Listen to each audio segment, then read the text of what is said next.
Hello and welcome, dear listener. Before we begin our relaxing journey back in time, I want to extend a warm greeting and thank you for joining me tonight. Whether you're just settling into bed, already drifting off to sleep, or simply seeking a moment of calm, I'm glad you've chosen to spend this time here with me. As we embark on this exploration of history together, I'd love to know a little bit about you.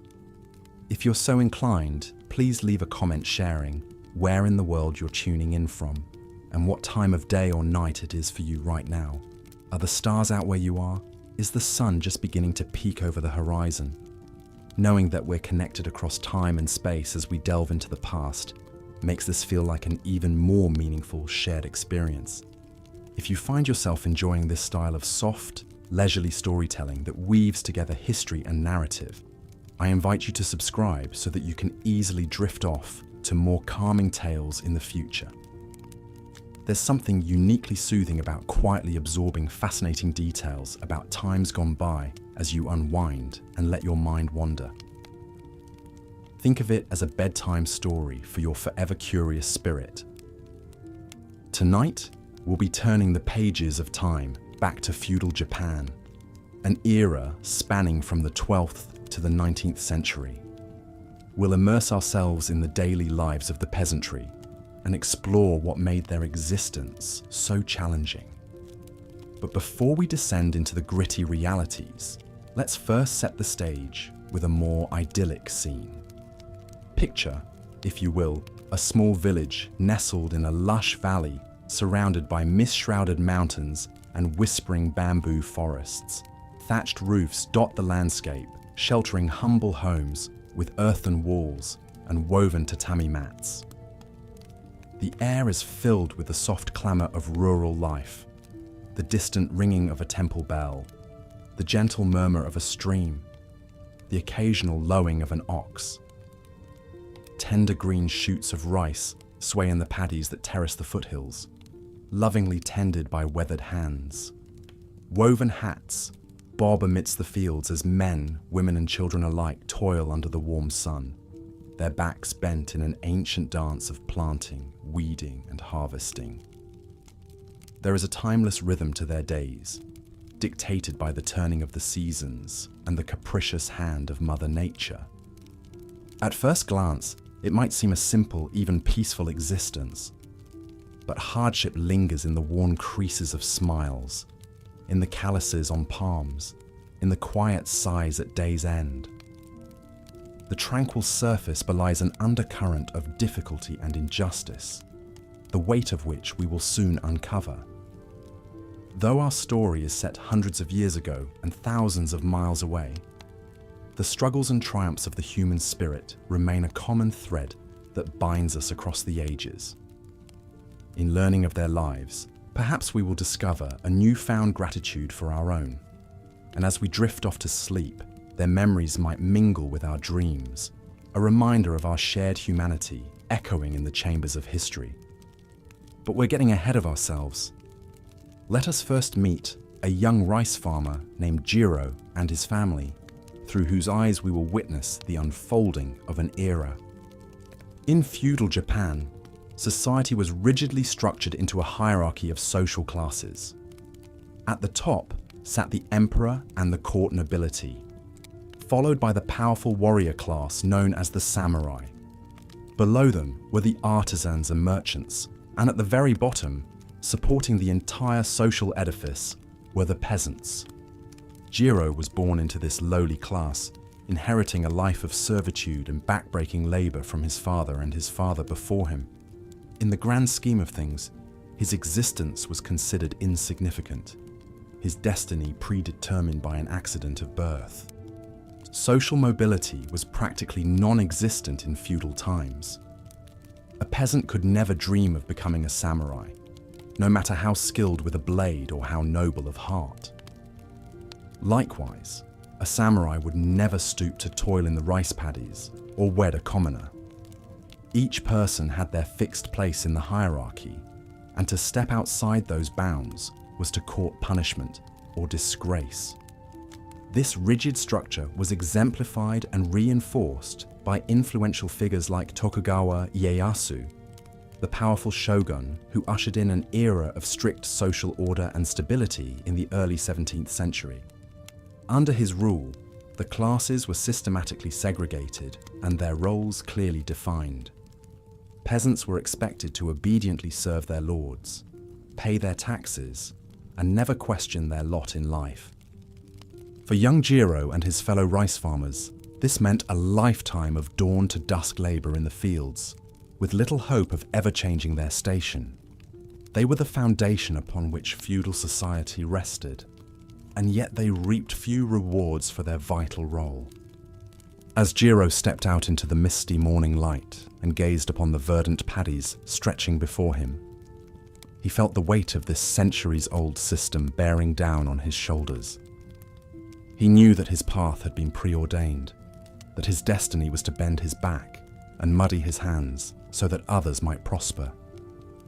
And yet, in the face of this grim reality, there was a quiet strength that pulsed through Jiro and his village. A resilience born of generations who had endured hardship with dignity, finding small joys and meaning in the midst of suffering. It was this unbreakable spirit that would sustain them through the trials to come. As we leave Jiro to begin his day's work, let us take a moment to reflect on the rigid social structures that have shaped so many lives throughout history. Though the specifics may vary across cultures and eras, the experience of feeling trapped by one's birth and circumstances is a sadly familiar one.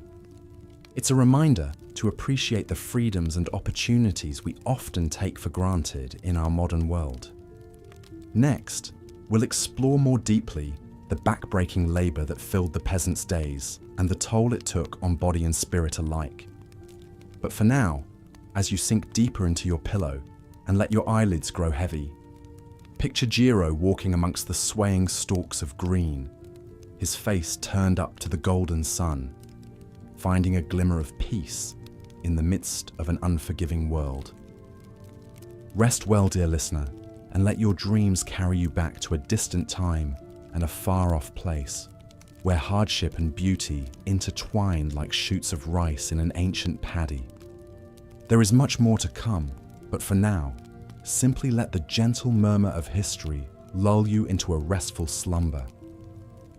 As we've seen, the peasants of feudal Japan faced centuries of exploitation, backbreaking labor, and social immobility under the rigid class hierarchy. But even in the midst of such hardship, they managed to find small joys and meaning through their relationships with each other.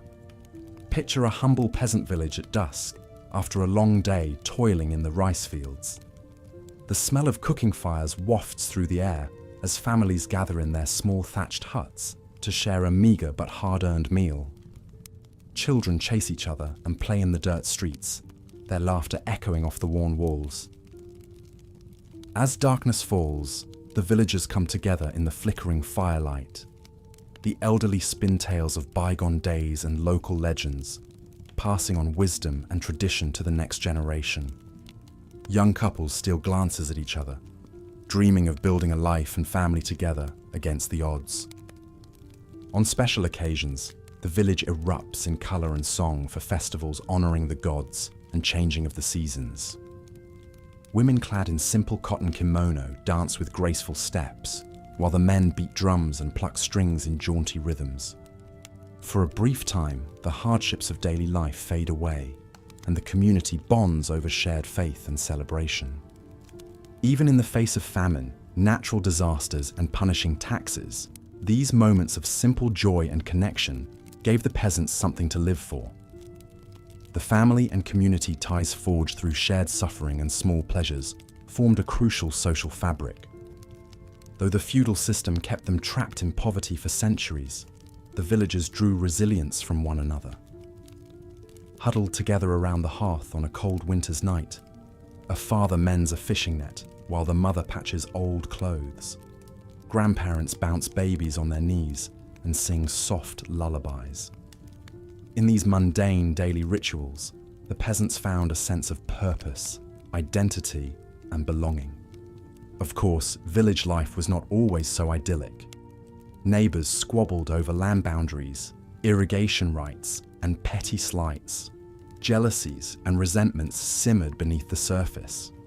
The very closeness of village society could be suffocating at times. But in a world defined by scarcity and social stratification, the peasants clung fiercely to what little they had: their families, their ancestral plots, their local traditions. The changing seasons marked the rhythms of their lives: the planting and harvesting of rice, the rituals for birth, marriage and death. Though they bent their backs under the hot sun and pounded rain day after day, the peasants drew quiet dignity and meaning from working the land. With each seed sown and grain harvested, they played a part in the great cycle of life, honouring the ancestors who came before them and providing for the children who would come after. As a young peasant boy learns to wield a scythe from his weathered grandfather, he absorbs more than just practical skills.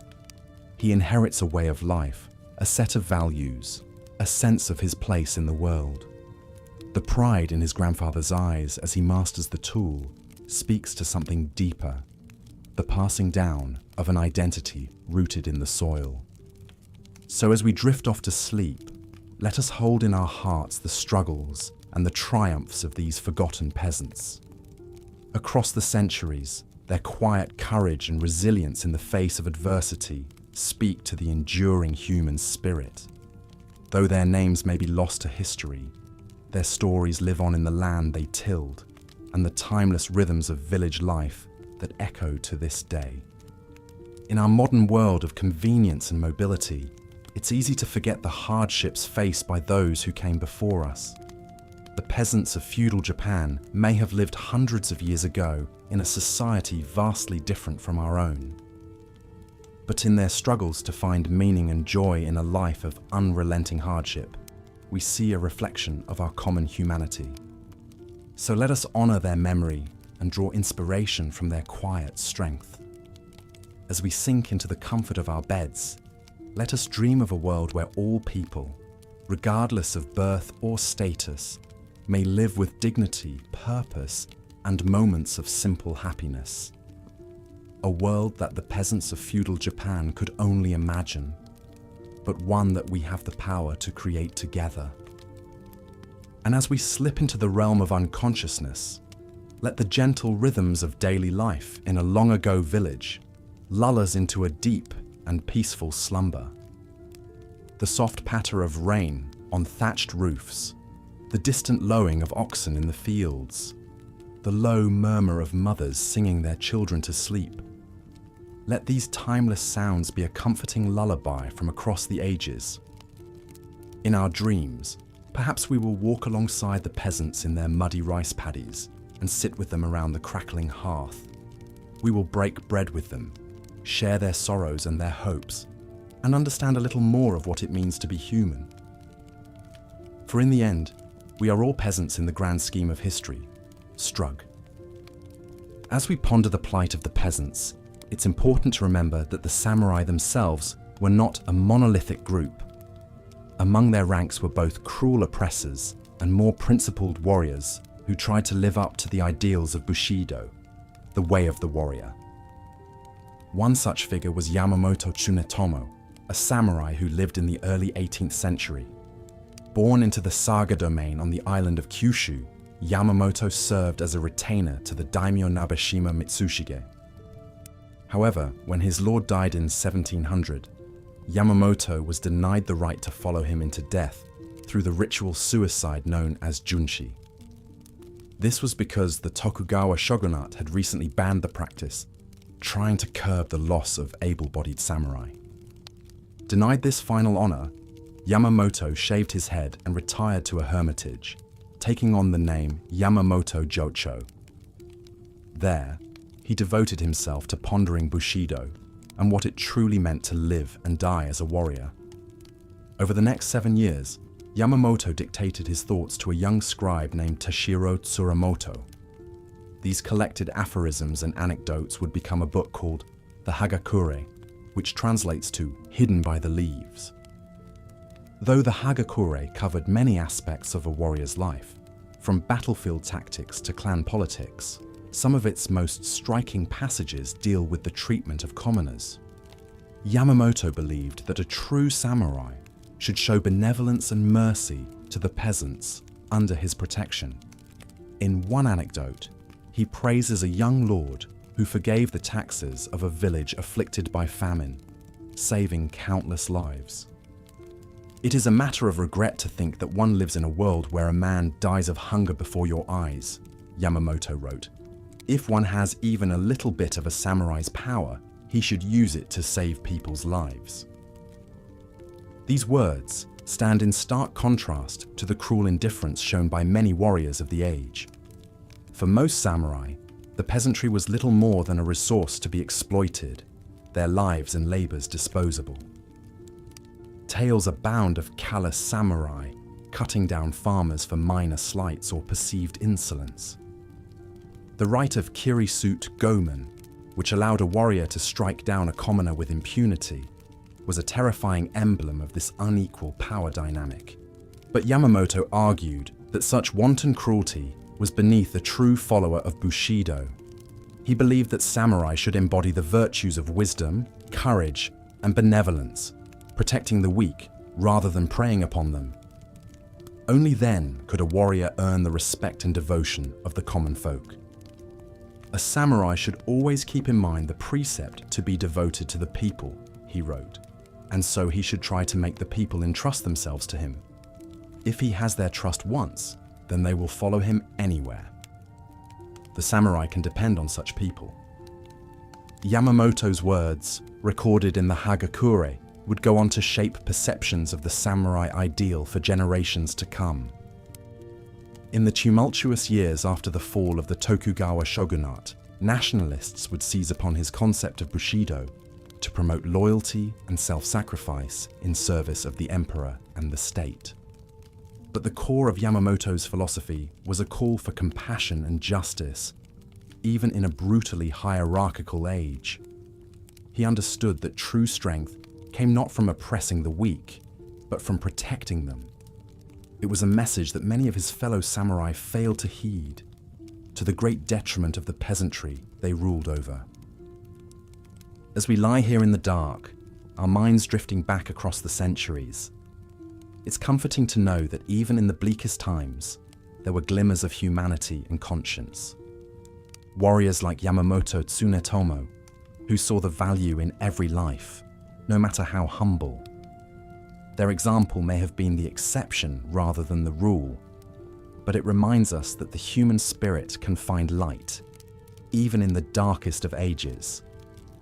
And so, as our thoughts turn once more to the hardships endured by the peasantry, we can take solace in the fact that their suffering was not entirely unwitnessed, that here and there, in the words of philosophers and the deeds of kinder lords, there was an acknowledgement of their plight, however small. It could not change the crushing realities of their feudal world, but perhaps it offered a tiny spark of hope, the hope that even the lowest among them deserve better than hunger and servitude. The hope that one day, the hidden value of their humanity would be more than just a flicker amid the shadows. With that faint but stubborn light in mind, let us continue our journey through the dark annals of history. The road ahead is long and strewn with sorrow, but walk it we must, guided by empathy and the quest for understanding. So let your breathing slow and your body settle deeper into repose. We have many miles yet to cover on this twisting path through Japan's feudal past. Many more tales to uncover beneath the fallen leaves of time. As the sun sets over the wooded hills, the last rays of golden light bathe the village in a gentle glow. Smoke rises from the thatched roofs of the peasant huts as families gather around hearths to share a meager evening meal. The day's toil in the rice paddies is done, but the aches and pains linger in their weary bodies. This is the daily rhythm of life for the peasants of feudal Japan, an existence of unrelenting labor, poverty, and subservience to their samurai overlords. In this rigidly structured society, the destiny of a peasant was fixed from birth. To be born into the farming class was to be consigned to a life of servitude with virtually no hope of upward mobility. While the samurai elite enjoyed a life of privilege and prestige, the peasants were little more than serfs, tied to the land and the whims of their masters. This oppressive social order was codified and reinforced by powerful figures like Tokugawa Ieyasu, the great shogun who united Japan under his rule in the early 1600s. Though Ieyasu brought an end to centuries of civil war, he also ushered in an era of even stricter social stratification. Under the Tokugawa shogunate, the samurai class was elevated to new heights of power and privilege, while the peasantry was further subjugated and exploited. For the average peasant family, life revolved around the relentless cycle of planting, tending, and harvesting rice. From dawn until dusk, men, women, and children toiled in the paddies, bent double as they planted seedlings or harvested the ripe grain by hand. It was back-breaking labor, performed with primitive tools and brute strength. There were no days off, no respite from the arduous work that kept the ruling classes fed and the country running. The seasons of the rice crop dictated the rhythm of village life. In the spring, the paddies were flooded and the seedlings carefully transplanted by hand. As the summer sun beat down, the paddies had to be constantly weeded and the water levels meticulously managed. Finally, in the autumn, the ripe grain was painstakingly cut, stalk by stalk with sickles, and laid out to dry. Every member of the family had a role to play in this unending agricultural labor. The men ploughed the fields with oxen and carried heavy loads. The women planted, weeded, and harvested alongside them. Even the children were put to work as soon as they could walk, scaring away birds or helping to thresh the harvested rice. There was no time for play or education. Survival depended on everyone's contribution. But even after all this back-breaking labor, the peasant families reaped few rewards. A significant portion of their hard-earned harvest was taken away as tax and tribute to their feudal lords and the shogunate. These heavy levies were collected by the samurai class, who would descend on the villages each year to assess the harvest and claim their share. For the peasants, this system of taxation was crippling. In good years, the village might barely scrape by after rendering up the required amount of rice. But in years of poor harvest or natural disaster, the results could be catastrophic. Unable to pay their taxes, peasant families could be cast off their land or reduced to starvation. One poignant example of this cruel system was the story of Sakura Sugoro, a peasant leader from a village in what is now Chiba Prefecture.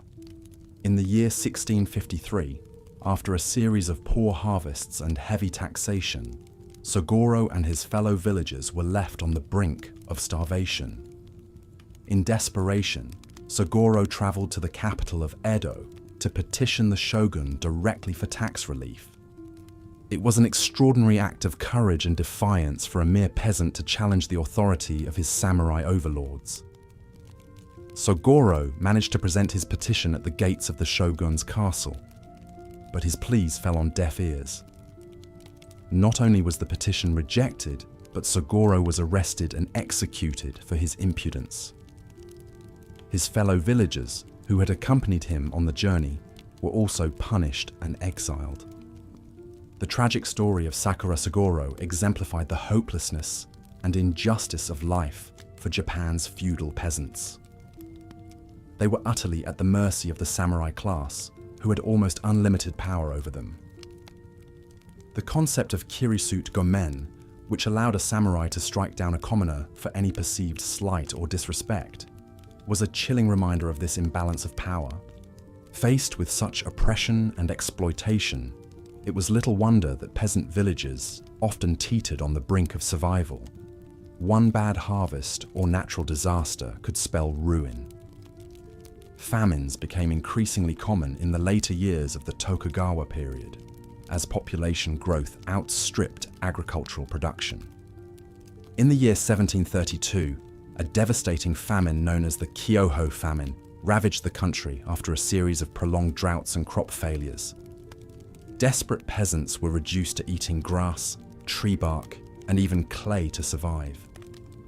Countless villagers starved to death or were forced to abandon their lands in search of food. It was against this backdrop of grinding poverty, hunger, and mistreatment that peasant uprisings began to erupt across Japan. Though armed revolt against the samurai was almost always doomed to bloody failure, the crushing weight of their suffering sometimes drove villagers to desperate acts of defiance. One of the most famous of these rebellions was the Shimabara Rebellion of 1637 to 38. On the remote Shimabara Peninsula in Kyushu, a group of impoverished peasants and persecuted Christians rose up against their feudal rulers. Led by a charismatic teenage boy named Amakusa Shiro, the rebels seized a local castle and fortified it against attack. For several months, the peasant army held out against a massive samurai force sent to suppress them. But eventually, the castle fell and the rebellion was brutally crushed. The teenage leader Shiro was beheaded and thousands of rebels were massacred. In the aftermath, Christianity was further suppressed and the already wretched lives of the peasantry became even more tightly controlled. Stories like the Shimabara Rebellion highlight the desperate cycle of poverty, exploitation, and futile resistance that characterized the lives of feudal Japanese peasants. But even in the face of such unrelenting hardship, the human spirit found ways to endure and even find small joys. The bonds of family and community were a vital source of strength for the peasantry. Despite their poverty, village life was marked by a rich tapestry of cultural traditions and shared rituals. Weddings and funerals brought the community together in shared celebration or mourning. Festivals and religious ceremonies provided a brief respite from the daily grind and a chance to connect with the sacred. In the quiet moments between the constant toil, simple pleasures could still be found. Women sang folk songs as they worked the looms, weaving cloth for the village. Old men told stories and passed down ancestral wisdom to the children gathered at their feet. Young couples stole kisses behind the rice stacks and dreamed of a better life for their families. But despite these glimmers of humanity, the bitter reality was that life for Japan's peasantry remained mired in poverty and oppression for centuries on end. While the samurai class enjoyed an efflorescence of art, culture, and political power, the farmers who toiled in the fields saw little change or progress in their condition. This feudal system, with its rigid hierarchy and institutionalized inequality, endured for over 250 years until the Meiji Restoration of 1868 finally brought an end to the Tokugawa shogunate. But even as Japan began to modernize and industrialize, the legacy of this deeply unequal society would endure. For the generations of peasants who lived and died under the yoke of feudalism, life was an unending cycle of hardship, hunger, and subordination to their masters. Most would never know a life beyond the confines of their village and the daily struggle for subsistence. As we drift off to sleep in our comfortable modern world, it is hard to fathom the immense challenges and injustices they faced. But in remembering their stories, we honor their resilience and fortitude in the face of adversity. Their hard labor and sacrifices laid the foundation for the Japan we know today. Though centuries have passed, the echoes of their struggles still whisper in the wind that rustles through the rice paddies. In the deep quiet of the night, we can almost hear the distant songs of the women at their looms and the laughter of the children playing between the huts. As sleep draws us into its gentle embrace, let us hold a space in our dreams for the forgotten peasants of feudal Japan, those who toiled, suffered, and endured so much, and yet managed to keep the flame of human spirit alive through the long centuries of darkness. May their stories remind us to be grateful for the freedoms and comforts we enjoy today, and to honor the courage and resilience of the human heart in the face of even the greatest of hardships. And so, as the last embers fade in the hearth and the moon casts its silvery light over the sleeping village, we bid good night to the generations of peasants who came before us. May their spirits find the peace and rest that so often eluded them in life. And may their stories continue to teach and inspire us from beyond the veil of time. Good night and sweet dreams. As the sun dipped below the wooded hills, an uneasy silence settled over the tiny peasant village. Smoke from cooking fires hung low in the evening air, mingling with the sweet smell of ripening rice in the paddies. Weary farmers trudged home to their thatched roof huts after another long day bent over in the fields. Rags hung from their weathered bodies. Hunger gnawed at their bellies. This had been the way of life for generations, an endless cycle of planting and harvesting, of toil and deprivation, of servitude to the elevated classes. Tokugawa Ieyasu, the great unifier of Japan, had solidified this rigid social hierarchy in the early 1600s. It would endure for over 250 years, until the dawn of the modern era. At the top of this feudal pyramid sat the mighty samurai, an elite warrior class that comprised only 8% of the population, yet wielded absolute power. Beneath them were the artisans and merchants, valued for their skills and products. But at the very bottom, comprising over 80% of the people, were the lowly peasants, the rice farmers, the serfs, the expendable masses. A peasant's lot was one of lifelong subjugation. Born into poverty, they were shackled to the land, forbidden to leave their village or change their occupation. Social mobility was but a distant dream. Hard labor was their birthright and their obligation to their feudal masters. Each day brought a weary repetition of sowing, weeding, irrigating, and harvesting the rice crop that sustained the nation. The work was backbreaking, a test of endurance from dawn to dusk. Men, women, and even children toiled together knee-deep in the muddy rice paddies beneath the scorching sun and the heavy monsoon rains. Primitive hand tools were their only aid. Wooden ploughs pulled by oxen, sickles to cut the grain heads, flails to thresh the rice on the drying racks. Season by season, the unrelenting labor wore down their bodies. Calloused hands, aching joints, stubborn wounds. But there could be no rest, for the rice was both their sustenance and their tax. The village's very survival depended on bringing in a good harvest. And woe to those who failed to meet their quotas. The annual land tax, nengu, was an inescapable burden. Usually set at around 40% of the harvest, it was collected by the local feudal lord, the daimyo. In times of poor yield, this tax could leave a village with barely enough rice to feed itself. And the nengu was but one of many levies imposed upon the farmers. There was the forced labor tax, boyaku, which required peasants to work on the lord's own land or on infrastructure projects for up to 50 days per year. The religious dues, teramai, paid to the local Buddhist temples. Samurai might even demand impromptu tributes when passing through a village: rice, chickens, silk, sake. To refuse was unthinkable. This crushing taxation left peasants trapped in an endless cycle of poverty.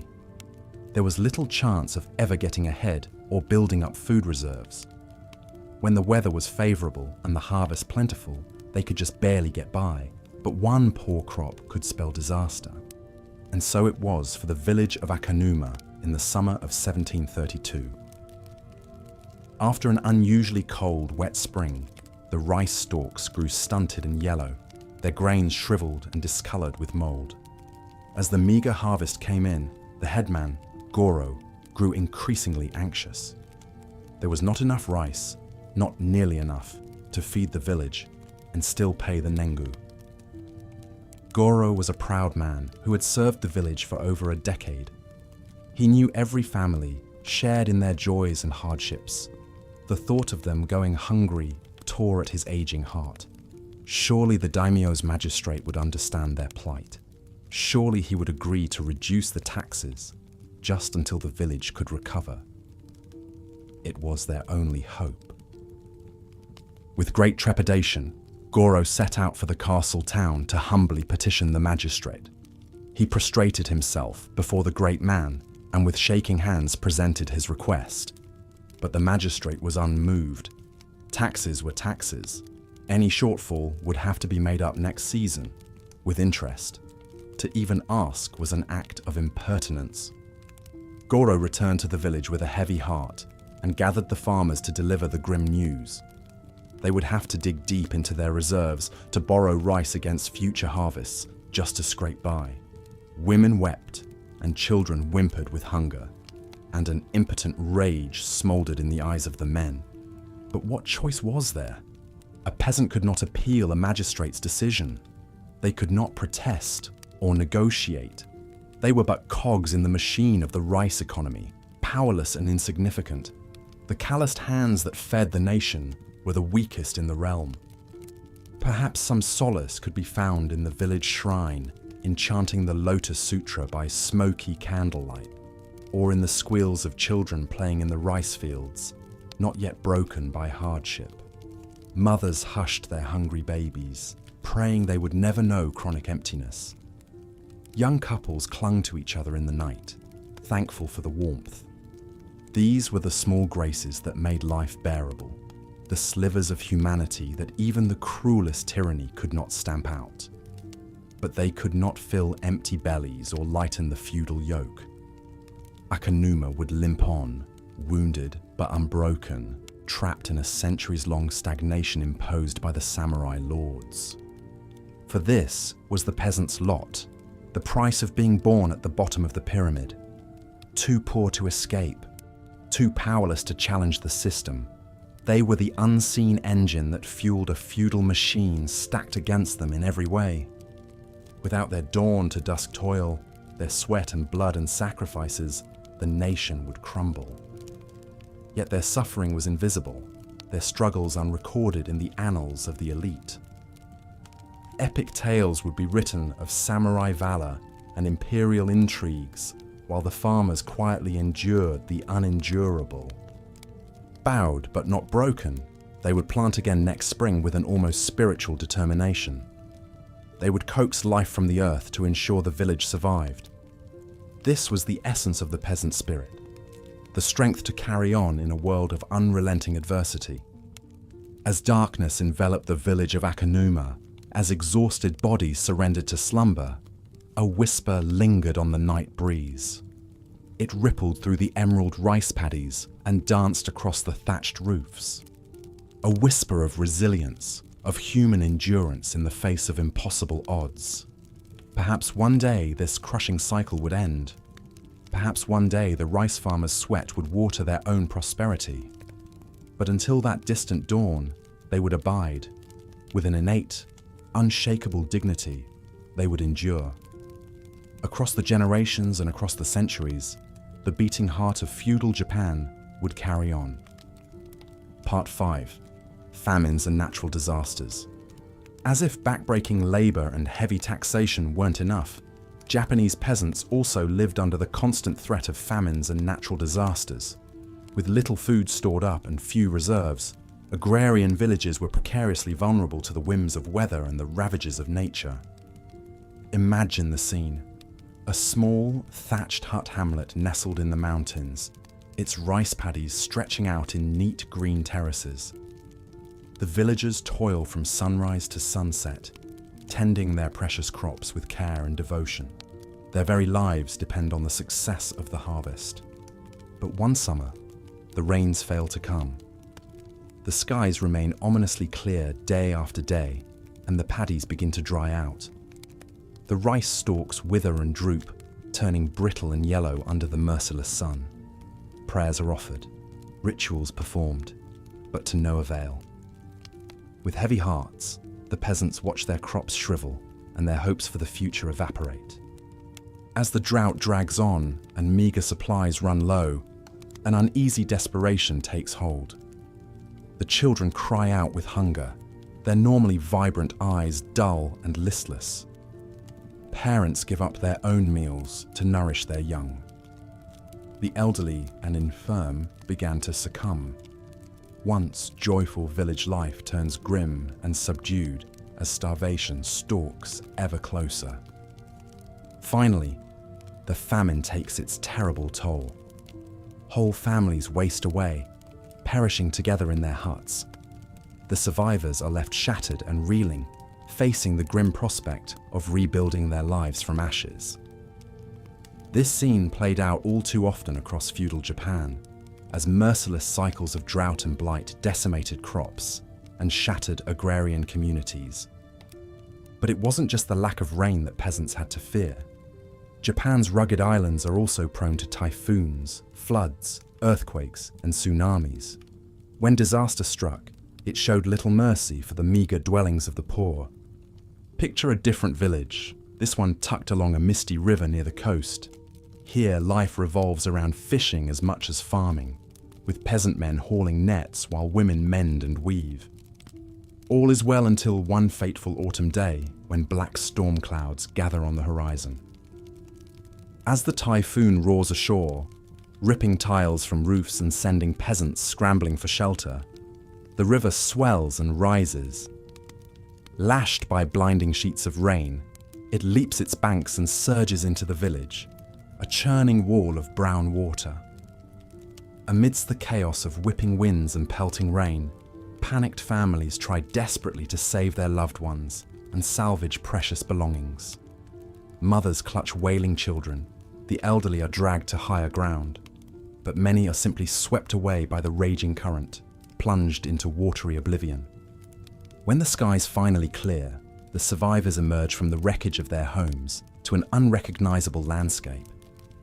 Rice paddies, painstakingly carved and tended, are now swamped and ruined. Fishing boats lie smashed and splintered on the shore. Ancestral huts have been reduced to sodden rubble. With so much lost and winter fast approaching, once industrious villagers now face gnawing hunger and exposure. They have little choice but to try to rebuild, knowing they are utterly powerless against the forces of storm and sea. Such was the precarious plight of peasants in the face of nature's fury. Sadly, these localized disasters were compounded by larger climate trends that spelled tragedy for the lower classes. As Japan's population grew in later feudal times, and more marginal lands were cultivated to feed the masses, the spectre of famine began to loom ever larger. With little resilience to absorb crop failures and few food reserves, peasants were perpetually perched on a precipice, deeply vulnerable to shifts in weather patterns. When the temperatures dropped and harvests failed across wide regions in the 1780s, it set the stage for the devastating Tenmei famine, a catastrophe that would claim over 1 million lives. And so, to be a peasant in feudal Japan was to live forever at the mercy of an unforgiving sky and a fickle earth. It meant laboring to eke out sustenance from the very elements that could turn, at any moment, to unleash ruin. It's a bitter irony that those who toiled hardest to reap the abundance of the land were also the most vulnerable to its wrath. As we drift to sleep in an age of ample food and sturdy shelter, we might spare a thought for those who struggled and starved at the whim of a cloud or a tremor, forever bracing for the next disaster in a feudal world with little safety net. Part 6. Peasant Uprisings and Unrest. Given the relentless hardships they faced, from onerous taxes to cruel exploitation, it's little wonder that Japan's feudal peasants sometimes sank into despair and desperation. But even the downtrodden can only endure so much before they reach a breaking point. At times, when injustice and suffering grew too great to bear, some brave peasants dared to defy their masters and rise up in open revolt. One need only consider the tragic tale of Sakura Sugoro to appreciate the depths of peasant misery and the terrible risks of rebellion. Sugoro was the headman of a small village in what is now Chiba Prefecture, a region battered by heavy rains and flooding in the mid-1600s. When the local daimyo harshly continued to levy rice taxes despite the ruined harvests, the villagers were left destitute and starving. Moved by their plight and unable to bear watching his people perish, Sugoro made the brave but fateful decision to appeal directly to the shogun for help. In 1652, he traveled all the way to the capital of Edo and tried to present the villagers' dire straits in a petition. But for a lowly peasant to approach the shogun was a terrible breach of protocol, a crime that carried the death penalty. Sugoro knew the grave risk he was taking, but he proceeded nonetheless out of love and duty to his village.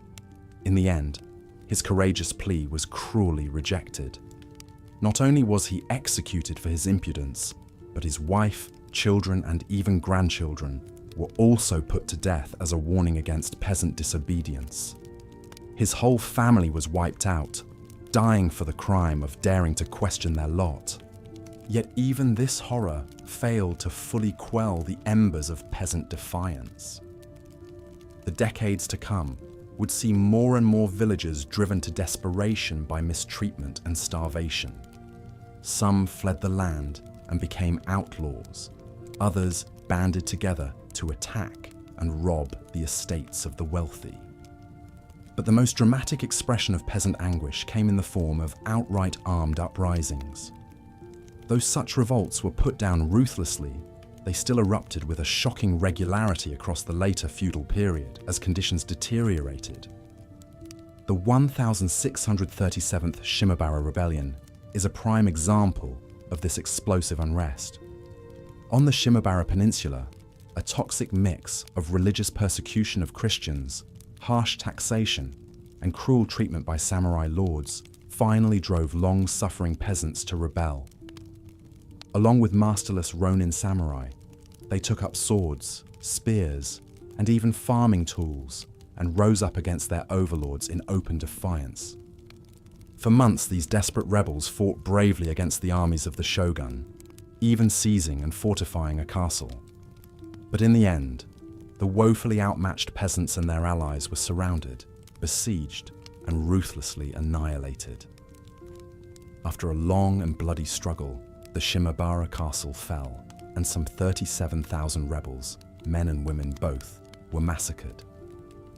The horror of Shimabara sent shockwaves across Japan and set off harsh crackdowns and restrictions for peasants everywhere as the samurai class rushed to contain the unrest. Villagers were disarmed, their travel curtailed, and surveillance increased. The small gains in status some communities had won were rolled back as the feudal order reasserted control with an iron fist. For many peasants, the cruel fates of Sugoro and Shimabara drove home the futility of challenging their feudal bonds. Faced with the military might and utter ruthlessness of the samurai, armed resistance seemed to lead only to tragedy and suffering, even worse than what they already endured. As the centuries ground on, most resigned themselves to their lot, however wretched. But even still, the injustice burned and resentment smoldered in the hearts of the downtrodden. As Japan entered an era of growing economic strain in the 18th and 19th centuries, with famines and crises multiplying, more and more villagers would be driven to the edge. And so, time and again, the cycle of unrest would repeat. Protests and petitions, outbreaks of violence and robbery, desperate uprisings and bloody suppressions. It was a grim dance that would carry on right until the very twilight of the feudal era, an endless loop of anguish unresolved. Though each revolt was crushed in turn, they still echo through history as a haunting reminder of the immense hardship and cruelty feudal peasants endured for centuries. One can only imagine the pain and despair that would drive humble villagers to rise up against impossible odds, laying down their lives for the slimmest chance at justice. As we sink into the comfort of our beds tonight, in a world where political protest is a protected right, spare a thought for those brave souls of centuries past, the peasant rebels of feudal Japan. Dreamers and fighters, they gave their lives to defy a system of a virtual slavery, to rage against the dying of the light. May they remind us that even the most downtrodden may still choose defiance over despair, and that the human spirit can be an unquenchable force, when pushed beyond the limits of endurance. Despite the oppressive weight of the feudal system bearing down upon them, Japan's peasants were not without their small joys and cherished village traditions. Even in the face of grinding poverty and ceaseless toil, life had to be more than mere survival. After all, what is the human spirit if not the flickering flame of hope and fellowship dancing defiantly against the encroaching darkness? Picture, if you will, a hamlet nestled in the verdant hills, the sun's dying rays painting the rice paddies in shades of molten gold. The day's back-breaking labour may be done, but the village is coming alive in a whole new way. Rough-spun clothes are traded for more colourful and festive attire. Cheerful lanterns bob and weave like playful spirits, guiding villagers to the central square. The mouth-watering aroma of skewered meats and vegetables grilling over crackling flames mingles with the pulse-quickening rhythms of drums and flutes. This is the night of the village Matsuri, the festival, a time to cast off the weight of daily burdens and embrace the simple joys of community, tradition, and shared revelry. Young and old alike are swept up in the tide of celebration. Children dart and weave between the legs of their elders, their laughter a tinkling counterpoint to the music. Adolescents eye each other with all the awkwardness and anticipation of youth, shyly flirting in the shadows of the bonfire. Their parents look on indulgently, remembering their own festival courtships, even as they slip into the familiar, comfortable patterns of long friendship with their peers. Bonds of family and community are affirmed and strengthened on nights like this. Hardships faced together foster a sense of kinship and solidarity that sees the villagers through their darkest days. A marriage is arranged between the eldest son of the village headman and the miller's daughter, sealing the promise of the next generation. Two men who recently bickered over a property line now stand with arms slung around each other's shoulders, their quarrel forgotten in the warming glow of good sake. An aging grandmother, wreathed in smiles, cuddles a newborn grandchild to her bosom and croons a lullaby, the same one her own grandmother once sang to her. These moments of brightness and bonding arms the villagers with renewed strength, purpose, and identity before they must take up the yoke of feudal obligations once more. The festivals provide a vital pressure valve, a way for the collective tension and despair to be released before it builds to the breaking point. A reminder that they are more than mere beasts of burden. They are a people with a proud shared heritage and cultural soul all their own. Even in the rhythms of daily life, Japan's peasants fight to carve out snatches of beauty and meaning amid the mind-numbing drudgery. The village women gather to weave, spin and sew together, the hypnotic clacking of their looms giving meter to the songs, and chatter rising and falling like the brightly coloured threads taking shape in their hands. Through these female arts, a sublime aesthetic and tradition is passed from nimble fingers to attentive eyes, mother to daughter, down through the generations. Hunched in his dim workshop, a wizened old woodworker pours a lifetime of skill into carving an exquisite inlaid tansu chest for his daughter's wedding trousseau, his permanently calloused hands coaxing out delicate plum blossoms and elegant cranes from the stubborn wood. He smiles wistfully, knowing that this labour of love will long outlast him, a tangible legacy, and dowry his poverty would otherwise never have allowed him to give. Gathered around a merrily crackling hearth on a bitter winter's eve, the village elders regale the bright-eyed youngsters with folk tales and legends passed down through countless generations. Mythic heroes, star-crossed lovers, mischievous animals and vengeful ghosts populate these tall tales, each one imparting some small lesson or nugget of folk wisdom to the eagerly listening children. More than mere entertainment, these stories are the threads that bind the villagers to their past and to each other, weaving a rich cultural tapestry that lends shape and meaning to their hardscrabble existence. Yes, Japan's feudal peasants seized every chance, no matter how small, to infuse their toil-worn lives with art, song, story, love, and laughter. These patchwork scraps of joy and beauty were hard-won, all the more precious for their scarcity, and peasants clung to them with all the fierce tenacity that extreme privation engraves on the soul. And yet, as sustaining as these moments of light were, they remained but brief respites against the crushing, centuries-long stagnation that was endemic to feudal Japan. The same traditions that gave peasant life structure and meaning also calcified into a rigid cage from which there was no escape. Generations were born, struggled and died under the same yoke of servitude their ancestors had endured, with precious little progress to mark the turning of the years. While art and culture flourished among the elite samurai and nobles over the long feudal era, the peasants remained mired in a changeless purgatory of endless drudgery and exploitation. Creativity, ingenuity, and ambition, when they dared to surface at all, were ruthlessly channeled into the narrow furrows of rice cultivation, social stability, and upholding of the status quo. Those with the misfortune to be born into the peasant class lived and died well-trained cogs in a machine designed to maintain the power and privilege of their overlords. There would be no renaissance for the Japanese peasants, no rising tides of socio-economic progress, or opportunity to lift their boats to a brighter shore. Their horizons remained forever stunted, their spirits caged, their potential mortgaged to serve the bloated excess of the ruling elite.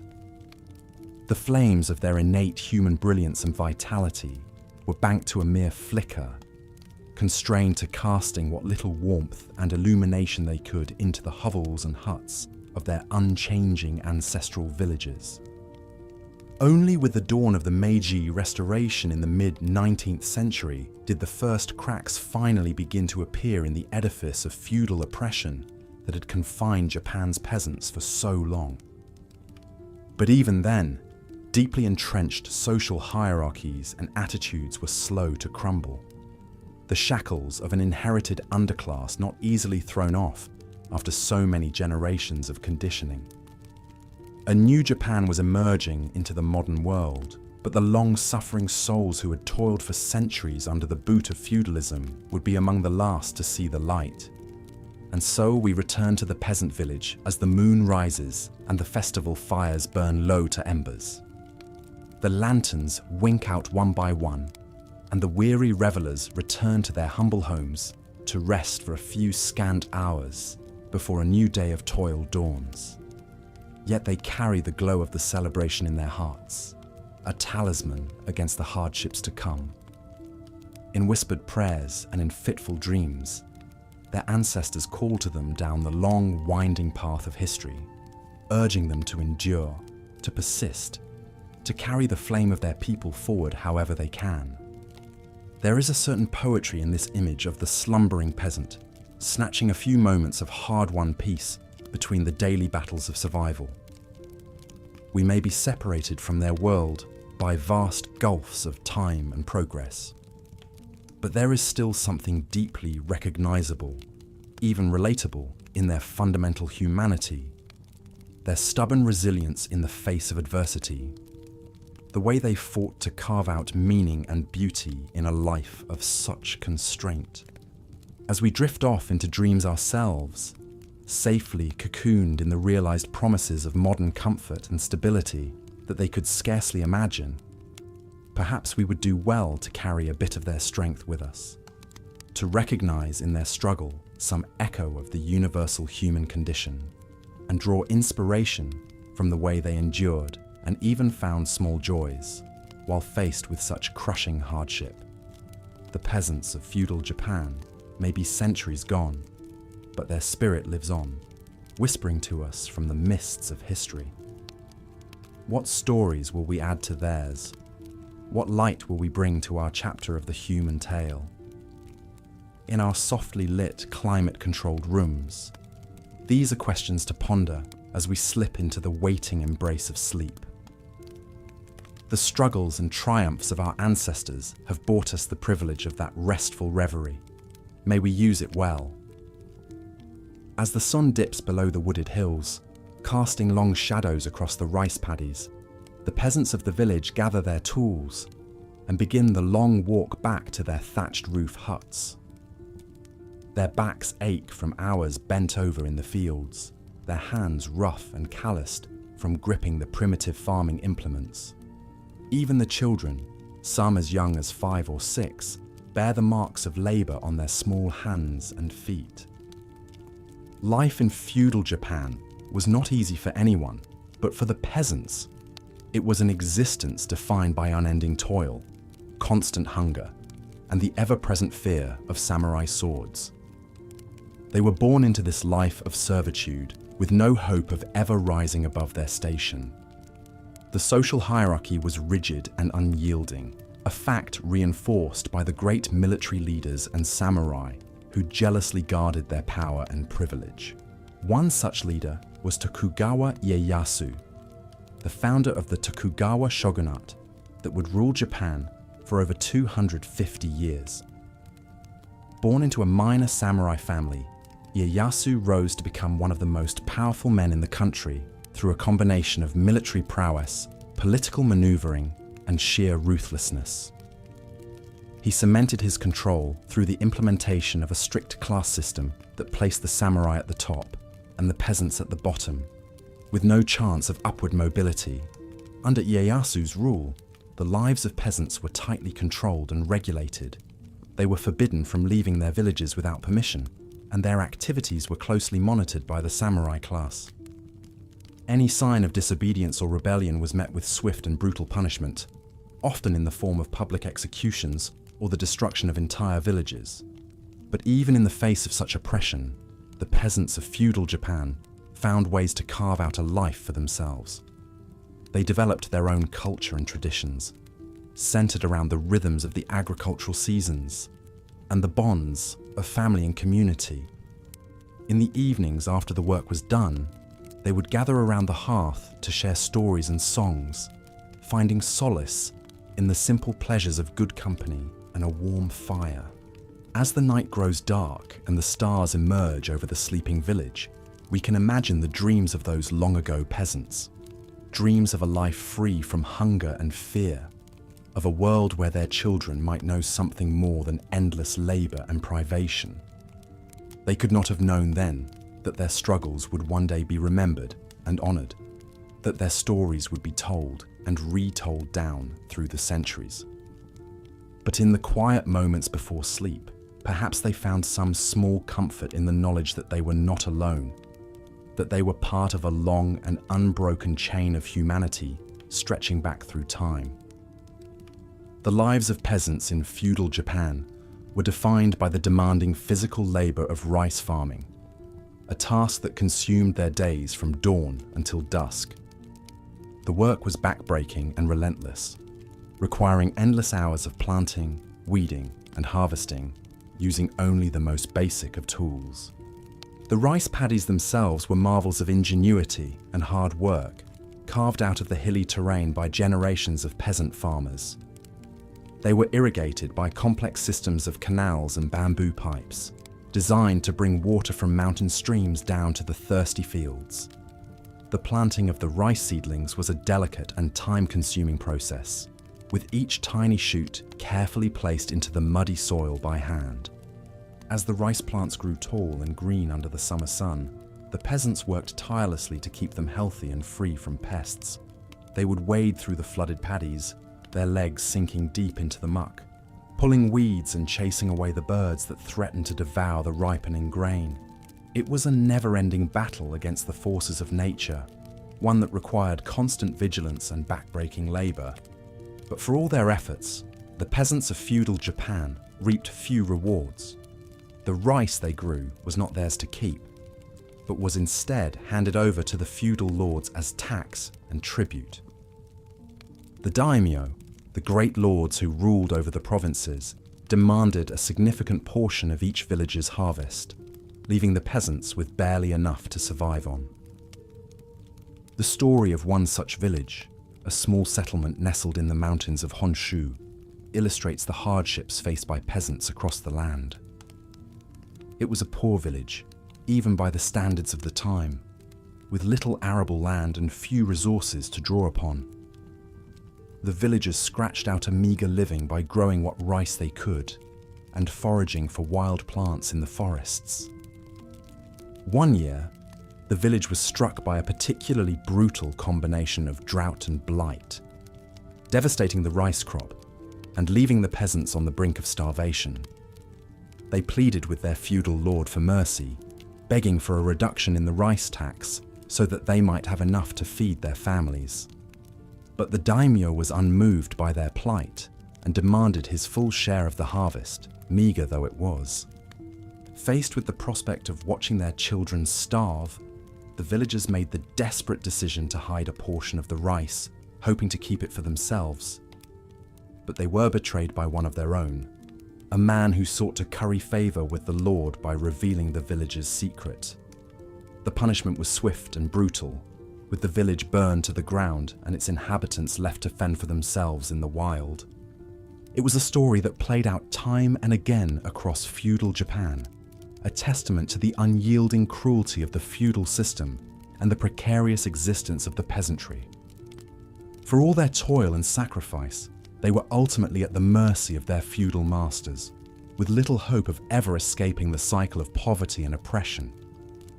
And yet, even in the darkest of times, the peasants of Japan found ways to resist and rebel against their oppressors. One of the most famous examples of peasant defiance was the story of Sakura Sugoro, a village headman who dared to stand up to the cruel practices of his samurai overlords. Sugoro's village, like so many others, had been struggling under the heavy burden of taxation and the constant demands of the local daimyo. The peasants were forced to give up an ever-increasing portion of their harvest, leaving them with barely enough to feed their families. Sugoro, a respected leader within the village, decided to take action. He gathered together a group of fellow peasants and made the long journey to the capital city of Edo, modern-day Tokyo, hoping to present a petition to the shogun himself.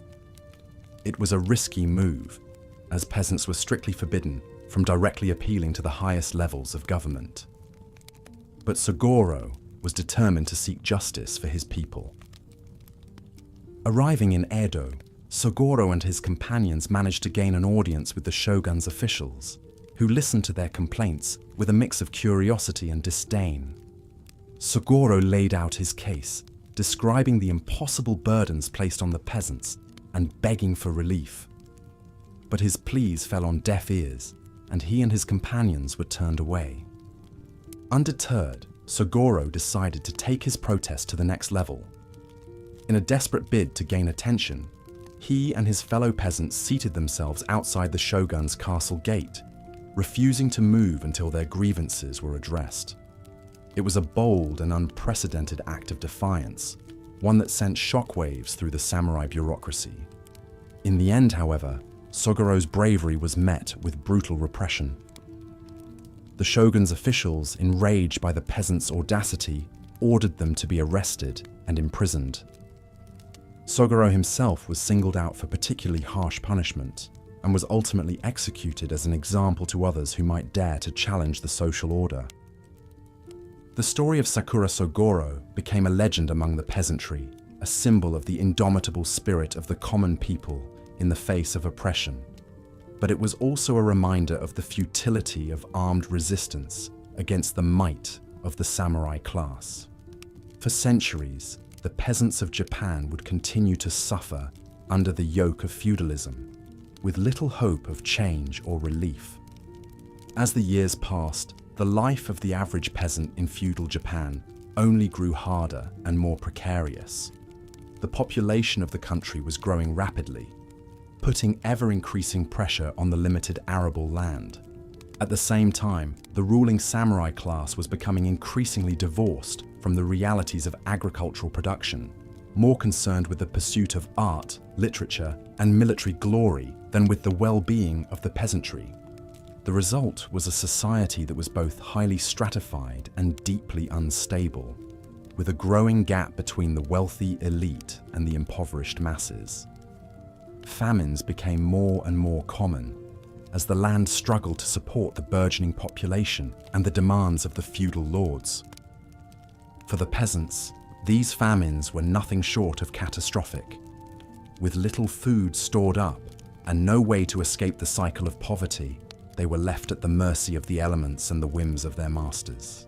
A single failed harvest could spell doom for an entire village, leaving families to starve or flee into the wilderness in a desperate bid for survival.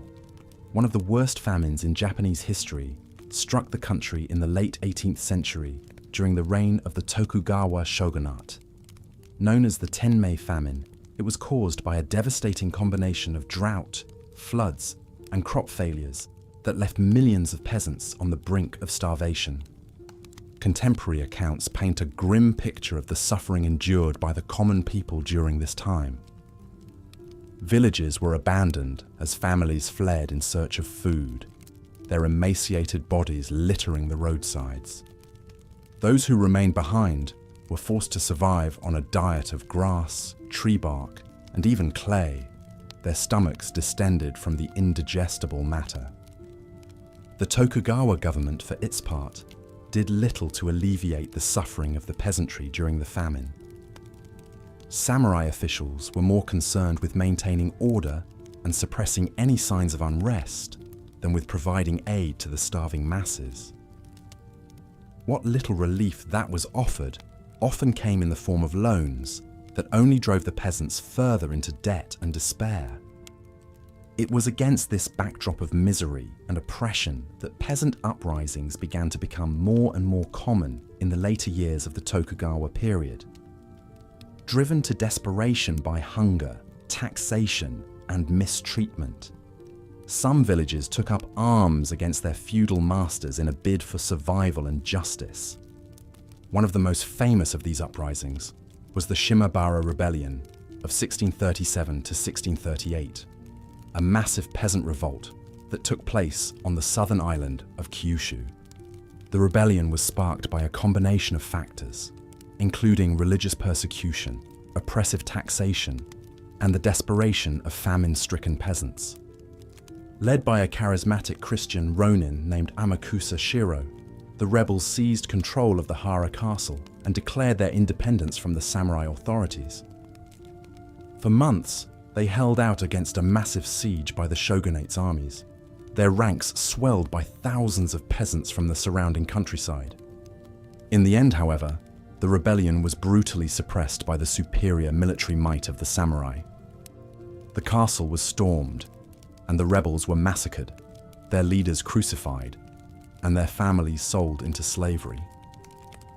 It was a tragic end to a desperate struggle, one that underscored the futility of armed resistance against the entrenched power of the feudal system.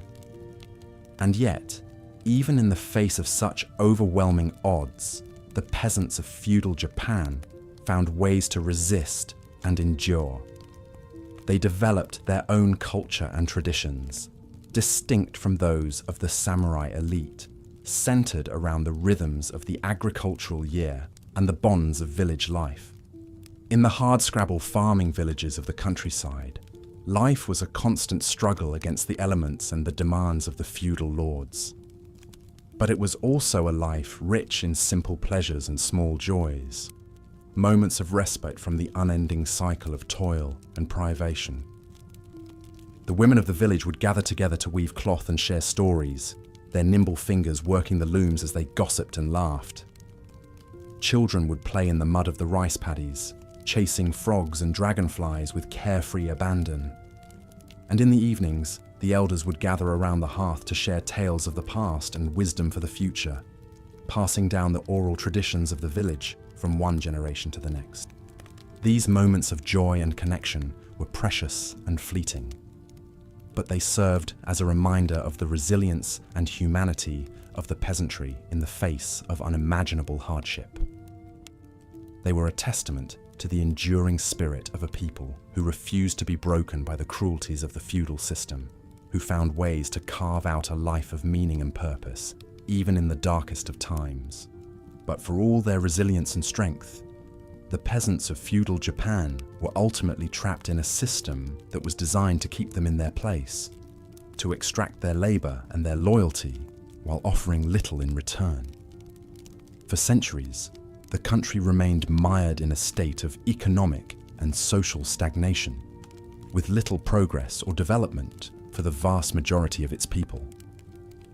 While the samurai elite pursued the refinements of art, literature, and military prowess, the peasantry remained largely unchanged, their lives dictated by the demands of rice cultivation and the whims of their feudal masters. What innovations and advancements did occur were largely confined to the urban centres and the privileged classes, leaving the countryside to languish in poverty and neglect. It was not until the arrival of the Meiji Restoration in the late 19th century that Japan would begin to emerge from its feudal past and embark on a path of modernization and reform. The old social order was swept away, and a new era of industrial development and political change began to take hold. But for the peasants of the old feudal system, the scars of centuries of oppression and hardship would linger long after the samurai had faded into history. Their stories and their struggles would become part of the fabric of Japanese culture, a reminder of the deep roots of the country's past and the enduring spirit of its common people. As we drift off to sleep, our thoughts may turn to those long-ago peasants, toiling in the rice paddies under the blazing sun or huddled around a flickering hearth on a cold winter's night. We may feel a sense of connection to their struggles and their joys, a recognition of the common humanity that binds us all across the ages. In their stories, we may find echoes of our own lives and our own struggles, reminders of the resilience and the dignity of the human spirit in the face of adversity. And in the quiet moments before sleep, we may take comfort in the knowledge that we are part of a long and unbroken chain of history, stretching back through the centuries to the rice fields and villages of feudal Japan. The peasants of that long ago time may have lived lives of unimaginable hardship and suffering, but they also knew moments of joy and connection, of love and laughter in the face of all the odds. Their stories and their struggles are a testament to the enduring power of the human spirit, the invincible summer that can flourish even in the darkest of winters. So let us drift off to sleep with a sense of gratitude for the comfort and security of our own lives, and a sense of kinship with all those who have come before us, laboring and loving and dreaming under the same eternal sky. Let us dream of a world where all people can live lives of dignity and purpose, free from the yoke of oppression and the burden of want. And let us wake in the morning with renewed determination to build that world, to honor the struggles and the sacrifices of those who came before us by working to create a future of justice and compassion for all. For in the end, that is the only way to truly honor the memory of the peasants of feudal Japan and all those who have toiled and suffered in the long march of human history. So, good night and sweet dreams as we rest in the knowledge that we are part of a story that is still being written, a story of hope and resilience in the face of all the challenges and hardships of the human condition.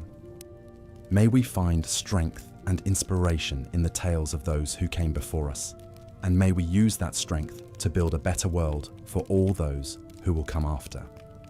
Continuing the script. Even in the most trying of circumstances, moments of beauty and meaning could still bloom like hardy wildflowers. Village life was a tapestry woven from the threads of hardship. Yes, but also from the more delicate fibers of community, tradition, and shared joys. Picture, if you will, a crisp autumn evening. The rice harvest is finally complete, and the village is abuzz with preparation for the festival of Niname-sai. Colourful banners flutter between the humble huts, and the savoury aroma of roasting chestnuts perfumes the air. Children dash to and fro, their laughter a bell-like counterpoint to the rhythmic pounding of mochi rice cakes. Amid the bustle, an elderly grandmother sits serenely, a wisp of a smile on her weathered face, as she watches the antics of her boisterous grandchildren.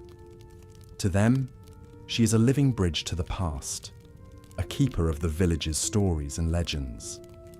They gather around her, eager faces turned up like blossoms to the sun, as she begins to spin a tale of the mischievous kitsune fox spirits that are said to dwell in the woods beyond the rice paddies. For a few precious hours, the spectre of hunger and toil fades into the background, replaced by the warmth of laughter, the glow of lanterns, and the sense of belonging to something greater than oneself. It is a reminder that even the most downtrodden spirit yearns for meaning and connection. But as the festival fires burn down to embers and the villagers drift off to sleep, the same old challenges await them with the dawning of a new day. The fundamental injustice and oppression of the feudal system remains, as immovable as the mountains on the horizon. Generations of peasants would be born, live, and die under this unyielding status quo, their lives playing out like so many verses in a mournful folk song.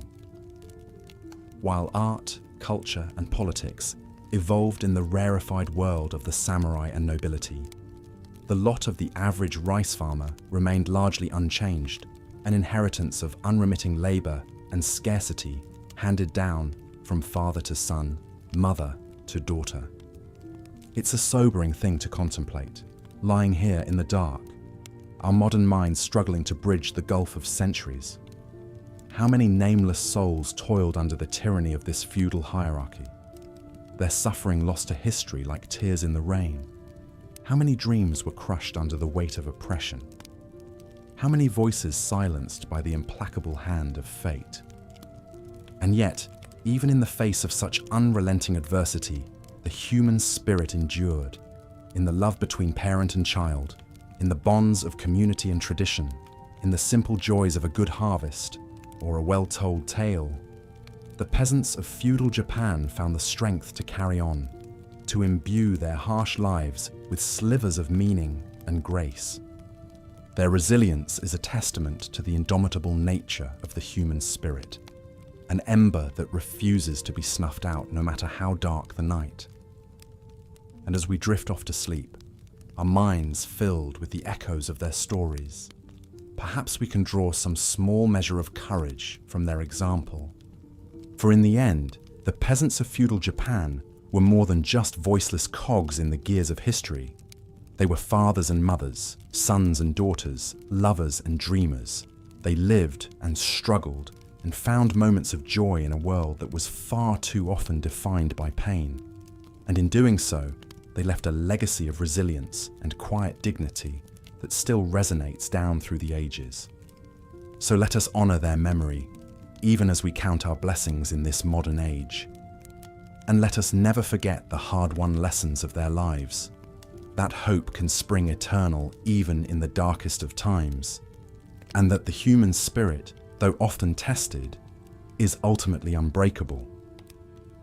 As we surrender ourselves to the embrace of sleep, let us carry their stories with us into our dreams, a reminder of how far we've come and the work that still lies ahead.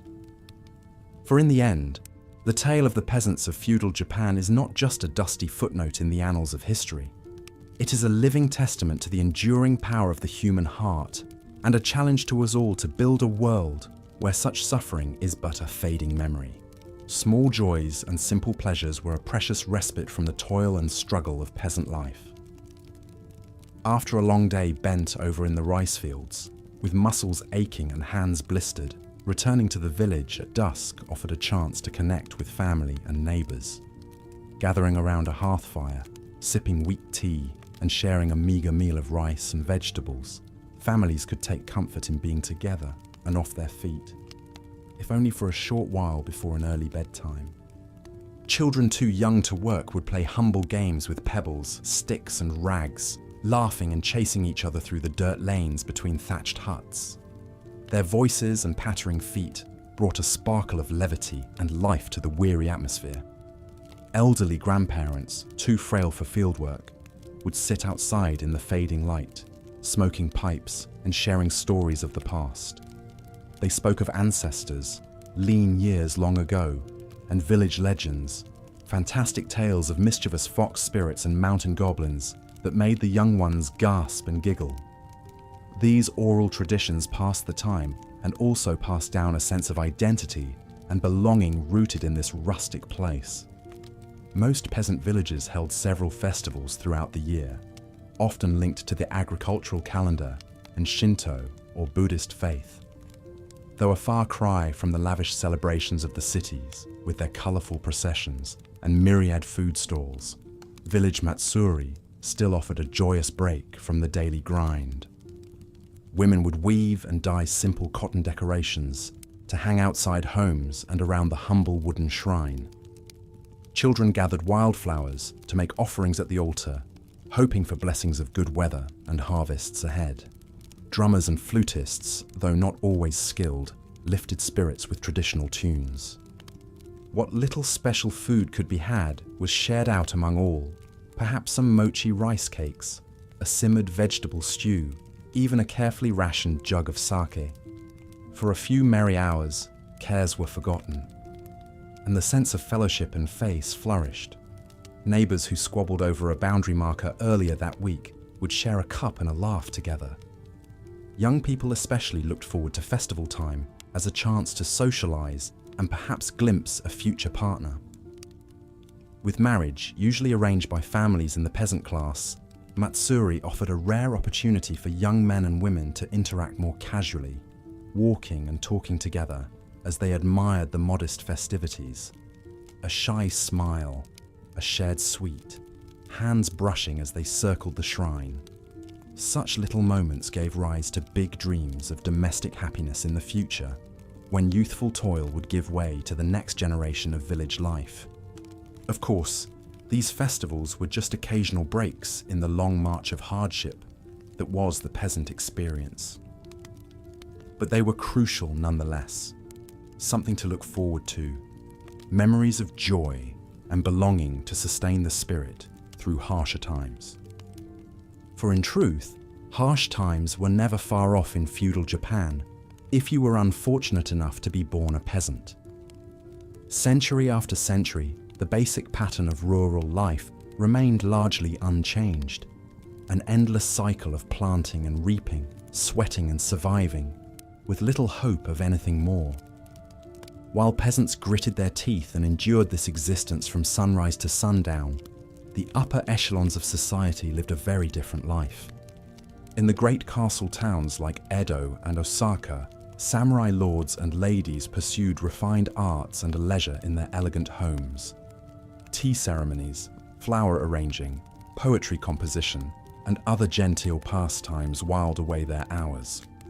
Merchants grew fat on the profits of growing trade and conspicuous consumption.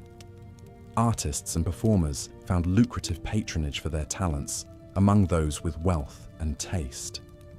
But for the rice growers, life simply went on as it always had. New shogun came and went, edicts were issued from on high, wars and intrigues played out in the corridors of power. But peasants remained peasants, tilling the soil and feeding the nation as their ancestors had for generations.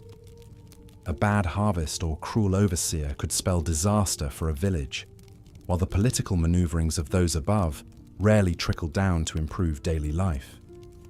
This is not to say that agricultural methods and techniques remained completely static through the long feudal era. Farmers did gradually develop better tools, irrigation, fertilizers, and seed varieties that boosted yields to some degree. But the basic dynamics of rural society, rigid hierarchy, heavy taxation, and subsistence living, continued to keep peasants firmly at the bottom of the structure. It was not until the arrival of the modern age in the mid-19th century that this ancient system truly began to crack and shift. With the opening of Japan to Western trade and influence, the influx of new technologies and ideas, and the increasing pressure for social reform, the Tokugawa shogunate finally fell. The new Meiji government set about transforming Japan's institutions and economy at a rapid clip. Land reform, agricultural modernization, transportation and education gave many peasants opportunities their forefathers could scarcely imagine, though rural poverty remained an issue. Some left the fields entirely, finding work in the new factories and industries springing up in urban areas. Others saw their sons drafted into military service as Japan built up its fighting forces. The world of the feudal peasant, with all its backbreaking labor, deprivation, and exploitation, was finally beginning to fade into history. But for centuries before that dawn, generations of villagers lived and died by the sweat of their brows, bound to the unforgiving land as surely as the bundled sheaves of rice they hauled on their backs. Theirs was a life circumscribed by duty and necessity, with few comforts and even fewer choices. As we drift off to sleep this night, bellies full and in climate-controlled comfort, we might spare a thought for those who came before, toiling under the hot sun and fitful rains, laying the foundations of the nation field by flooded field. Perhaps, in dreaming, we catch a glimpse of their world, the rough homespun of their clothes, the ache in their bones, the smell of rice straw and wood smoke. We see weathered hands planting seedlings with a timeless patience, hear the creak of a well wheel and the laughter of long-gone children, feel the bonds of family and village that lent some warmth to the cold equations of feudalism. And as the visions of the past blur and soften, we can appreciate how far we have come from those fields and the smallness of joys to be found there. As the sun dipped below the wooded hills, wisps of smoke curled up from the thatched roofs of the village huts. Peasants, their faces weathered and backs bent from years of toil, slowly trudged home from the rice paddies to partake in meager evening meals with their families. This was the daily rhythm of life for the vast majority in feudal Japan, an existence of endless labor and little prospect of change. In the grand scheme of this rigid society, the peasants occupied the very bottom rung. They were the mud upon which the great edifice of samurai warriors, noble lords, and imperial rulers was built. The lowly status of peasants was no mere accident of fate or temporary misfortune.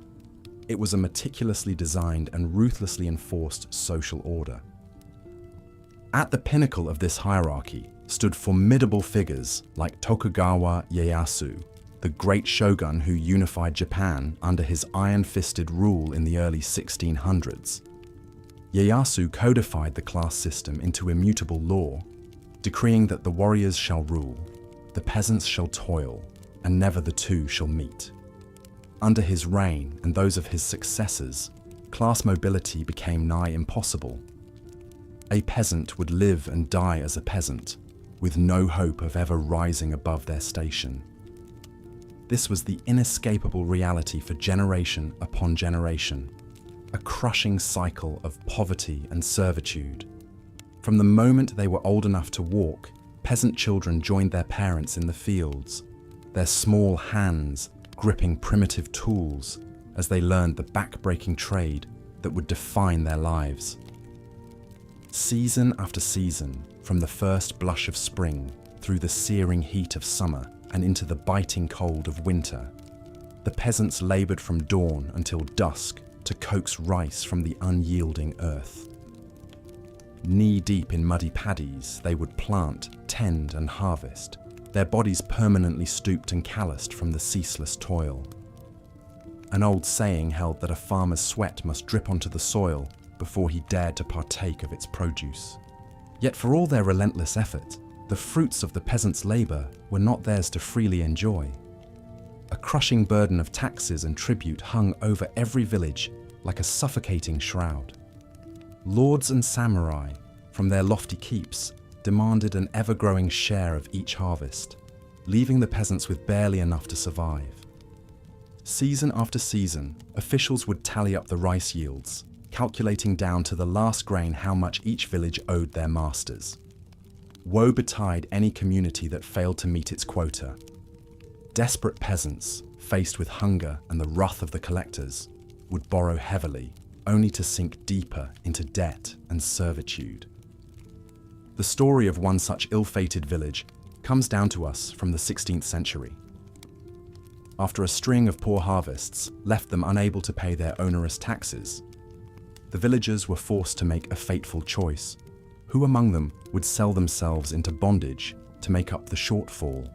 In the end, a grim lottery was held, and those unlucky souls whose names were drawn bid tearful farewells to their families before being marched away in chains, unlikely to ever return. Such were the precarious lives of the peasantry, forever at the mercy of the elements and the whims of their samurai overlords. In a society where might made right, the humble farmers had precious few protections against exploitation and abuse. The warriors, for their part, viewed the commoners as little more than chattel to be used and discarded at will. A particularly cruel practice known as kirisuta gomen gave samurai free rein to strike down any peasant who displeased them, without fear of consequences. Farmers who failed to bow quickly enough, or who did not yield the road to an approaching samurai, could be cut down on the spot, their lives snuffed out in an instant of arbitrary violence. Even those peasants who diligently obeyed their masters could not escape the spectre of mistreatment. The tragic tale of Sakura Sugoro, a village headman from Edo, illustrates the callous injustice of the feudal order. In the early 1600s, after a series of poor harvests and heavy taxation had left his village on the brink of starvation, Sugoro journeyed to the capital to plead for relief directly with the shogun. In a desperate gambit, he hid himself under a bridge the lord was due to cross, hoping to catch his attention. But Sugoro's pleas for mercy went unheard. For his temerity in approaching the shogun without permission, he and his entire family were arrested and brutally executed as troublemakers. To the peasants of Edo, Sugoro's fate served as a chilling warning of what awaited any who dared to challenge the feudal hierarchy. And yet, for all the cruelty of their masters, the greatest threats to the peasants' precarious existence often came not from the sword, but from the sky. In a society perpetually teetering on the brink of famine, the whims of weather and pestilence could spell the difference between life and death for entire villages. With little food stored up and fields at the mercy of the elements, a single ill-timed storm or drought could wipe out a community's crops, plunging them into starvation. In the wake of such disasters, desperate farmers would hunt for roots and bark, or resort to eating grass in a futile attempt to stave off the gnawing hunger. Some even sold their children into servitude to buy a few more morsels of food. As the decades marched on and the population swelled, such famines became grimly commonplace. In the 1780s, after a catastrophic eruption of Mount Asama blanketed farmlands in ash and triggered a killing frost, crop failures across the country left countless peasants to starve. Mass graves overflowed with the bodies of the dead, as survivors scraped by on whatever meager sustenance they could scavenge. Against such a backdrop of unrelenting misery and injustice, it is little wonder that the peasants would occasionally rise up in desperate, doomed revolts. Driven past the point of endurance by hunger, abuse, and grinding poverty, farmers would band together to vent their fury against the samurai elite. One of the most famous of these uprisings was the Shimabara Rebellion of 1637. On the western island of Kyushu, a band of overtaxed and mistreated peasants, many of them secretly practicing the banned Christian faith, took up arms against their lords. Led by a charismatic youth named Amakusa Shiro, the rebels seized an abandoned castle and held off samurai armies for months. But as with most peasant revolts, the Shimabara Rebellion was ultimately doomed. After a brutal siege, the castle fell and the rebels were annihilated. Thousands were massacred, their bodies left to rot as a warning to others. In the end, little changed for the long-suffering farmers of Shimabara and elsewhere. The terrible cycle of exploitation and misery ground on as it had for centuries. Yet even in such relentlessly bleak circumstances, the human spirit endured. In the face of unimaginable hardship, Japan's peasants managed to carve out small moments of joy and meaning. The bonds of family and community served as a bulwark against despair, giving farmers a sense of belonging and shared purpose. In the evenings, after the day's labours were done, villagers would gather around the hearths in their small huts to share what meager food they had. Mothers would sing softly as they mended clothes or wove baskets, while fathers regaled their children with well-worn tales of heroes and spirits. During the fleeting festivals that marked the turning of the seasons, the drudgery of daily life would briefly lift. Villagers donned their finest clothes and came together to feast, dance, and give thanks for what blessings they enjoyed. For a few precious days, the spectre of hunger and toil would fade into the background, replaced by laughter, music, and revelry. But such moments of reprieve were all too brief. For the peasants of feudal Japan, life remained a relentless struggle for survival against crushing odds. Generations would live and die without ever knowing a world beyond the narrow confines of their village and the ceaseless demands of their feudal masters. As Japan's samurai elite grew ever wealthier and more refined, pouring their energies into art, literature, and the tea ceremony, life for the lowly peasantry remained mired in medieval stagnation. While the lords nibbled on exquisite delicacies in their gleaming castles, farmers scratched out a meager subsistence from the unforgiving earth. This state of affairs would endure for centuries, ossifying into a rigid and seemingly eternal order. It must have been nigh impossible for most peasants to conceive of a world where their children or grandchildren might lead different lives, free from the tyranny of their overlords and the pitiless whims of nature. And yet, change would come at last, albeit far too late for the countless generations who suffered under the yoke of feudalism. Only with the dawning of the Meiji era in the late 1800s, when Japan threw open its doors to the wider world and embarked on a dizzying course of modernization, would the lot of the common people begin to meaningfully improve. The road from feudal servitude to modern citizenship would be long and rocky, marked by wrenching upheavals and dislocations. But slowly, steadily, the peasants' descendants would claw their way up from the mud, seizing the opportunities presented by education, industrialization, and social reform. As we drift off to sleep tonight in our comfortable beds, our bellies full and our worries a world away from the unrelenting hardship of feudal life, we might spare a thought for those long-ago farmers. Through back-breaking labor and unimaginable suffering, they laid the humble foundations upon which Japan's modern prosperity would one day be built. In their resilience, their quiet dignity in the face of adversity, we might see a glimmer of the very best of the human spirit. Though their names are lost to history and their individual struggles forgotten, the peasants of feudal Japan remind us of the extraordinary capacity of ordinary people to endure and, against all odds, to leave a better world for the generations that follow. So let us honor their memory, even as we give thanks for the immense progress and privilege we enjoy today. And as we slip into the warm embrace of slumber, let us dream of a world where no one needs suffer as they did, where all may live with dignity, security, and hope for a brighter tomorrow. As the sun began to set over the village, casting long shadows across the rice paddies, the peasants slowly made their way back to their humble thatched roof homes. Hands calloused and backs aching from hours of toil in the fields, they gathered together for a simple evening meal of rice gruel and pickled vegetables. The air was filled with the aroma of cooking fires and the soft murmur of conversation as families huddled together, finding solace in each other's company after another long day of hardship. For these peasants, life was an endless cycle of back-breaking labor, heavy taxation, and the constant threat of samurai exploitation. They were born into a rigidly structured society where class mobility was virtually non-existent, destined to spend their days serving the whims of their feudal lords.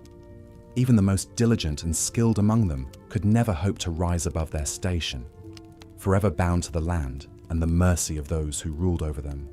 But despite the immense challenges they faced, the peasants of feudal Japan found ways to cherish the small joys in life. They came together for village festivals, marriages, and religious ceremonies, finding solace in the bonds of community and tradition.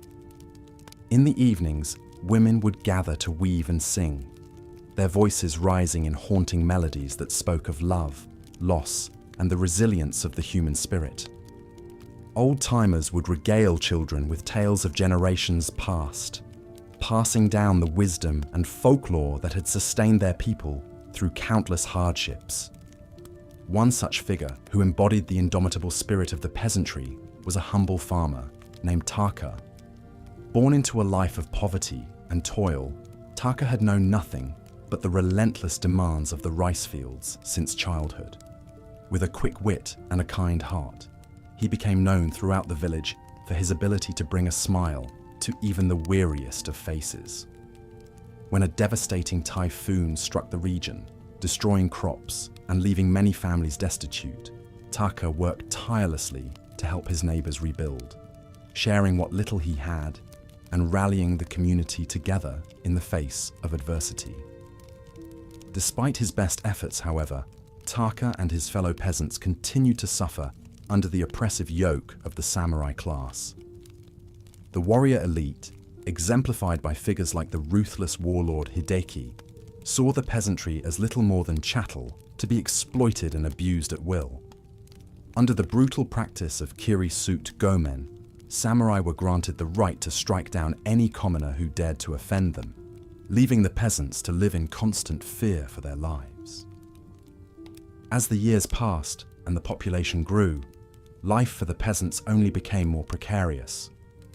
Famines became increasingly common as the land struggled to support the ever-growing numbers of mouths to feed. In times of desperation, some villagers were driven to rebel against their oppressors, rising up in bloody uprisings like the ill-fated Shimabara Rebellion. But such revolts were always brutally suppressed by the samurai, who saw any challenge to their authority as a threat to be mercilessly crushed. And so, for centuries, the peasants of feudal Japan endured a life of unrelenting hardship and stagnation, while the elite samurai class indulged in the refinements of art, culture, and politics. The vast majority of the population remained trapped in a never-ending cycle of poverty and servitude. It was a world where the accident of birth determined one's entire fate, where dreams of a better life were little more than fleeting illusions. But as we drift off to sleep in our own comfortable beds, centuries removed from the trials and tribulations of feudal Japan, it's worth reflecting on the incredible resilience and fortitude of those long-suffering peasants. Despite the crushing weight of the society they lived under, they found ways to persevere, to find joy and meaning in the small moments of life. Their stories may be lost to time, but their spirit lives on, a testament to the enduring strength of the human will. And so, as we close our eyes and let the cares of the modern world fade away, let us spare a thought for the peasants of old Japan and the countless generations of unsung heroes who came before us. May their struggles and their triumphs never be forgotten. And may we strive to build a world where the dignity and worth of every human being is cherished and upheld. Thank you for joining me on this journey through the pages of history. If you enjoyed this exploration of feudal Japan and the lives of its long-suffering peasants, I invite you to like this video and subscribe to the channel for more engrossing tales from the annals of our shared past. Until next time, sweet dreams, and may your slumber be filled with visions of a brighter tomorrow.